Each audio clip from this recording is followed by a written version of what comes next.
Hello les braves, j'espère que vous allez bien.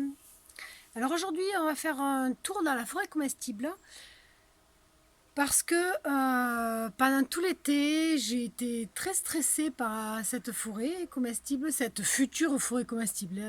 C'est vraiment en devenir. Tout simplement parce qu'avec sécheresse et canicule qu'on a eu, j'ai eu très peur pour tous les arbres que j'avais plantés au moins l'année dernière. Donc c'est parti pour faire un tour dans la future forêt comestible.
nous partons de la partie la plus ancienne, si on peut dire, celle que j'ai créée en premier. C'est-à-dire jusqu'à cette limite-là. C'est là où j'ai planté les arbres il y a 2 ans, maintenant. Donc sur ce haut du terrain, c'est pas la peine de planter des arbres. Parce qu'il y a vraiment, c'est que du caillou, du caillou, du caillou. Donc là, ce que j'ai commencé à planter pour voir si ça marchait, et ça n'a pas périclité cette année, cet été. Il y en a d'autres qui sont morts. C'est du romarin. Donc là, en fait, je vais planter que des plantes de terrain pauvre, que des plantes aromatiques. Donc là, il y a un petit pêcher qui a un petit peu de mal à pousser, mais la terre est extrêmement pauvre ici. C'est une terre qui a jamais été amendée. Donc ensuite, hop, nous avons juste à côté, tiens, juste à côté, c'est un pommier. C'est une rainette grise du Canada. Elle a toujours été un peu grande. Il faut que je la tuteur un peu parce elle part un peu sur le côté. Ensuite, donc là, ce que je vais faire, comme je peux rien faire, alors est-ce que je vais y arriver, on verra. Comme je peux pas mettre grand chose, je vais y mettre je vais essayer d'y creuser une mare. Je verrai jusqu'à combien je vais descendre. Je vais pas la mettre là-haut, ça c'est sûr. Mais je vais essayer de la mettre, hop, j'avais fait un tracé par là. Et cette mare, bien sûr, comme là je peux pas faire autrement, elle sera avec une bâche PDM. Et je vais faire une petite cabane qui alimentera cette mare. Voilà, pour avoir un point d'eau au moins dans la forêt comestible. Donc là, je suis là. Là,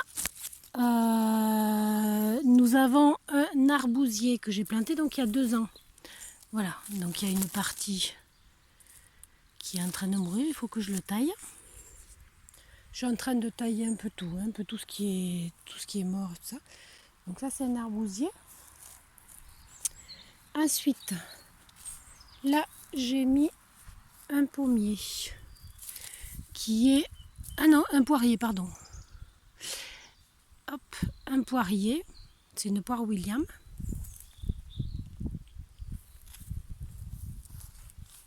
Ensuite, celui-là, alors j'ai peur qu'il soit un peu mort lui.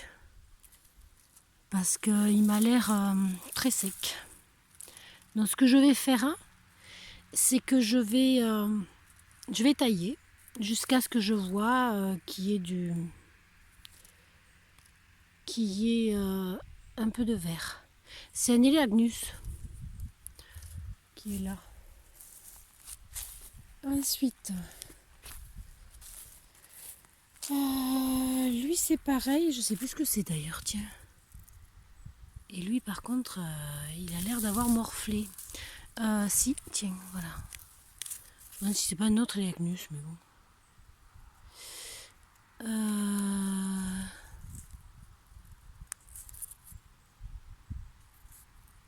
Ça n'est pas marqué. Bon. Ensuite, ça, c'est un... Si je ne me trompe pas, oui, c'est un tilleul à petites feuilles que j'avais acheté au Jardin des Merveilles chez Rémi. Donc voilà, lui il a perdu ses feuilles, par contre il a de beaux bourgeons. Donc, comment dire, hop. Il a de très beaux bourgeons. Donc là nous avons aussi un Elaeagnus. Celui-ci par contre il est bien vivant. C'est un Elaeagnus Umbellata amoroso. Et juste à côté, on en a un autre qui est en très mauvais état, je pense qu'il est mort. C'est un Elaeagnus Umbellata Fortunella. Donc là, nous avons hop, un poirier, une poire William jaune, je crois. Je crois que oui. C'est la couleur même du truc qui a l'air d'aller très bien. Par contre, à côté, il y a hop, une poire de Saint-Jean qui a l'air très mal en point. Donc on verra ça. Hein. Moi, je vais tailler et je verrai si ça reprend ou pas au printemps prochain.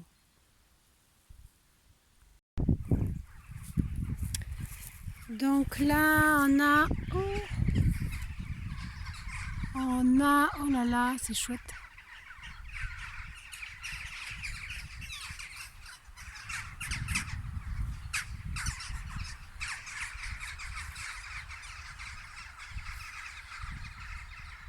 Magnifique.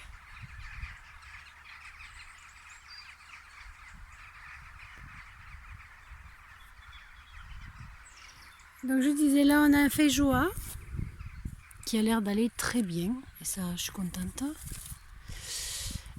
Feijoa Coolidge, je sais pas comment on dit. Ensuite, pas loin, bon, ça c'est un pêcher. Quand je donne pas de nom pour les pêchers, c'est que ça n'en a pas, hein, parce que c'est des c'est des semis de noyaux que moi j'ai fait. Donc je mange énormément de pêche l'été. Je mange beaucoup de pêche de nectarines et donc après je mets ça dans des pots et puis voilà, j'en ai beaucoup d'ailleurs à mettre dans des trous là cet hiver. Je veux cet hiver faire autrement, c'est-à-dire que tout le long de la haie du terrain, je veux faire des trous, y mettre un petit peu de sable dedans et y mettre quelques noyaux. Voilà. Donc juste à côté, pas loin, on a un chou de banton qui se fait un petit peu manger, mais ça va quoi. Ça va. Bon, après j'ai eu une descente de chevreuils, je pense que c'est des chevreuils ou alors peut-être ça peut être aussi des petits sangliers qui sont passés parce que j'avais pas tout fermé. Donc il y a des endroits où il y a une porte par exemple, mais comme j'ai réduit la porte, en fait il y avait un gros passage. Donc là j'ai mis des ficelles en attendant de mettre du grillage. Mais voilà, je vais le faire. Ensuite, ça doit être... Alors je l'avais mis, voilà, je l'avais laissé celui-là entouré par le grillage parce que justement c'était juste à côté de la porte. Bon, maintenant logiquement je devrais pouvoir l'enlever. Lui, ça doit être un poirier, si je ne m'abuse, ou un pommier. C'est... je pense que c'est un pommier, rainette de quelque chose. Ensuite, tout le long, j'ai essayé de mettre, mais il y en a qui sont morts. Hein. Il y a des petits fruits que j'avais mis qui sont morts. J'avais mis des groseilles, des cassis, des casseilles. Voilà, c'est ceux-là. Là, ils sont morts cet été, c'est évident. Quoi.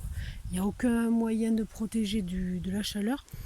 Mais là, j'ai mis des lavandes, du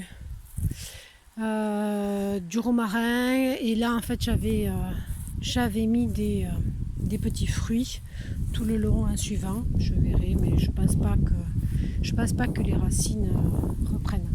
Ça c'est voilà, ça fait des fleurs bleues là.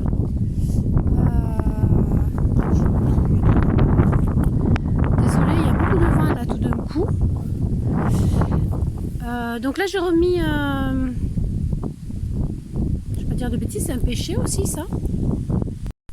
Donc là, juste à côté, on a un amélanchier qui a l'air en forme. La tige a l'air vivante. Un amélanchier. Et là, c'est un sorbier, un cormier. C'est un arbre qui résiste à qui résiste à moins 25. Et là, j'avais fait une pergola pour y mettre 2 kiwis qui sont morts, un mâle et une femelle. Ça, c'est une vigne Noah, si je ne m'abuse, normalement. Alors non, le kiwi, j'en avais un là, et l'autre là. Et là, c'était quelque chose que j'ai mis l'année dernière, hein, l'hiver dernier. Donc c'est quoi je crois que c'est un mûrier ou un truc comme ça, il me semble. Donc ça, c'est une sculpture d'un de mes amis qui fait des sculptures en fer, que j'aime beaucoup, qui m'a fait beaucoup de choses chez moi, qui a fait un pissenlit, enfin 2 pissenlits, il y en a. Et j'adore parce que ça bouge. Bon, ça bouge pas avec le vent, sauf en cas de tempête, hein, mais c'est pas loin. Donc, juste à côté du pissenlit, là, on a un poirier, une poire William. Ensuite, un peu plus loin, bien plus loin, on a Neleagnus ebingei, qui a l'air en forme, en très bonne forme. Ensuite, là, ça n'a pas de nom, parce que c'était une vigne qui avait déjà sur le terrain, que j'ai laissé, puisqu'en fait, tout ça, c'était des vignes. Donc, c'est une vigne qui avait sur le terrain. Et malheureusement, ça, c'est un rosier grimpant ancien, donc il faut que je retrouve le nom. C'était dans mon ancienne maison, parce que moi j'adore les roses anciennes et tout ça. Pour l'instant, je n'ai pas planté, à part celui-là, dont j'avais fait une bouture de mon ancien jardin d'il y a 20 ans. Et planté la bouture là, j'en avais planté d'autres, mais qui sont morts. Donc voilà. Ensuite, on passe. Alors là, je me souviens plus. C'est un argousier, ça. Ça, c'est un argousier, que ça picote, que ça pique. Bah, voilà. Je pense qu'il a un peu morflé, mais il n'est pas mort. Bien sûr, un autre pêcher qui n'a pas de nom. Un pêcher sans nom. Il va falloir que je leur en donne des noms. C'est un bel arbre que j'ai récupéré parce que j'étais dans une association qui s'occupait du village où je vis, et on devait refaire le lavoir, et à l'intérieur du lavoir, étant donné qu'il avait été laissé pendant 30 ans facile comme ça à l'abandon, les arbres avaient poussé. Donc j'ai dit ces arbres, on va pas les jeter, quoi. Donc il y en a un là, il y en a un autre là-bas, et il y en a d'autres sur le terrain. J'en ai mis un autre, je sais pas, là-bas. Et donc voilà. Ensuite, un noyer sans nom, parce qu'il s'est imposé de lui-même. Je suis très contente finalement. Un noyer sans nom. Et ça doit être un poirier. Et c'est un poirier qui a perdu son nom. Il faudra que quand je goûterai les poires, je saurai ce que c'est. Ouais, c'est un poirier, mais je ne connais pas son nom. Voilà. Donc ça, là, on va passer en fait dans la seconde partie. L'hiver dernier, j'ai planté cette partie-là. Donc là, là, on est sur un des deux amandiers que j'ai planté. Lui, c'est Ferragne. C'est l'amandier Ferragne. Franchement, les amandiers, ça sont super bien sortis. Ça, c'est super. Alors, ça, c'est l'alisier. Un alisier, il fait des bourgeons. Là, on est sur le deuxième amandier, et c'est Texas. Voilà. Les amandiers, ça sont super bien sortis. Je me demande si je ne vais pas en replanter un troisième cette année. Ce qui est mort, c'est les kakis et les nachis. Voilà. Et tiens là, hop, voilà. Et ben ça, qu'est-ce que c'est? Une rhubarbe. Alors, ce qui est extraordinaire, c'est que j'avais planté celle-là, et sous le... Ah, il y a un truc que j'ai pas dit, tiens. Waouh, il n'est pas mort. Donc il est là. Elle est là, la rhubarbe. Donc ça non. Mais le reste oui. Ah, je suis contente. Et j'ai oublié de vous montrer la livèche qui repousse chaque année. Donc ça par exemple, je l'ai plantée. Elle était très belle au printemps. Et puis après voilà quoi. Et là, il allait bien jusqu'à il n'y a pas longtemps. J'espère que les racines ne sont pas, voilà, sont pas mortes. Hein. C'est une vigne, alors une autre vigne interdite, je sais plus, je crois que c'est Isabelle, il me semble. Donc voilà, ensuite, là, mais j'avais mis des petits altéas, des hibiscus. J'en avais mis plusieurs. Malheureusement, comme je vous ai dit que j'ai eu une visite de chevreuil, tout ça, celui-là par exemple, il est parti dans le ventre d'un. Par contre, celui-là, il est resté. Hop. Celui-là, bien sûr deux, hein. Celui-là, il est parti. Il n'y a plus rien. Et bien tant pis. Ah, il y en a un là. Ah ben lui, ça va. Feu. Feu, monsieur le Nachi. Voilà. Donc voilà ce que j'ai fait, ce que je fais en fait. Je taille jusqu'à trouver ou pas du vert, puisqu'on est encore, la sève n'est pas encore complètement redescendue, mais là pour le coup, il n'y a plus rien. On a un olivier qui s'appelle, celui-là c'est qui? Ça y est, pas marqué là. Il me semblait avoir mis des étiquettes par terre, mais je ne vois plus son nom. Encore un péché sans nom. Là, je ne sais plus du tout ce que j'ai mis. Je ne sais plus du tout. Alors là, je suis incapable de dire ce que c'est. Donc là, le deuxième olivier. Alors celui-là, il est plus petit que les autres et je l'ai acheté parce que on m'a dit que ça permettait, en le mettant pas trop loin des autres, d'avoir des productions beaucoup plus importantes.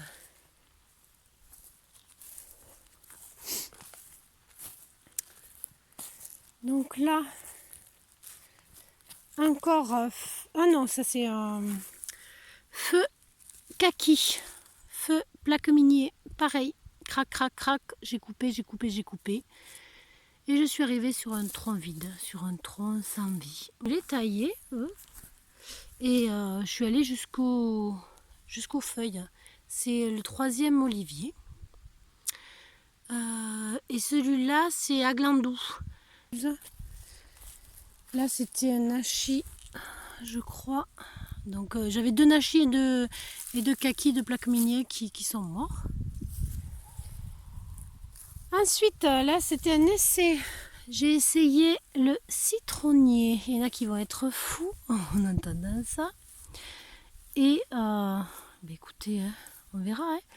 Le haut était à la sortie de l'hiver dernier. Je ne l'ai pas touché depuis.